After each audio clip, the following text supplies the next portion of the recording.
انا من البيشنتس بتوع دكتور احمد. عملت العمليه في شهر 9 23/9، يعني اولموست بقالي 7 شهور. يعني كان احلى قرار اخدته في حياتي. كان وزني قبل العملية 111 كيلو. كان عندي a lot of health issues، مشاكل في الركبة، في الظهر، دوالي طبعا، ناهي عن الثقة بالنفس والمشاكل اللي هي قلة الثقة بالنفس. احنا عارفين كلنا لما بنبقى وزننا كتير بنبتدي اللبس مش عاجبنا، الحاجة مش عاجبانا. دورت على اونلاين على مين دكتور شاطر في مصر. انا مقيمة برا مصر، انا مقيمة في الكويت.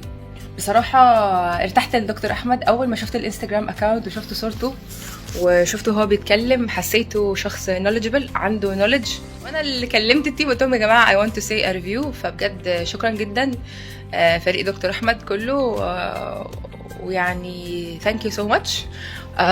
طبعا احب اقول لكم ده شكلي بعد العملية. دلوقتي انا وزني حاليا 80 كيلو، فنزل تقريبا حوالي 30 كيلو في 7 شهور.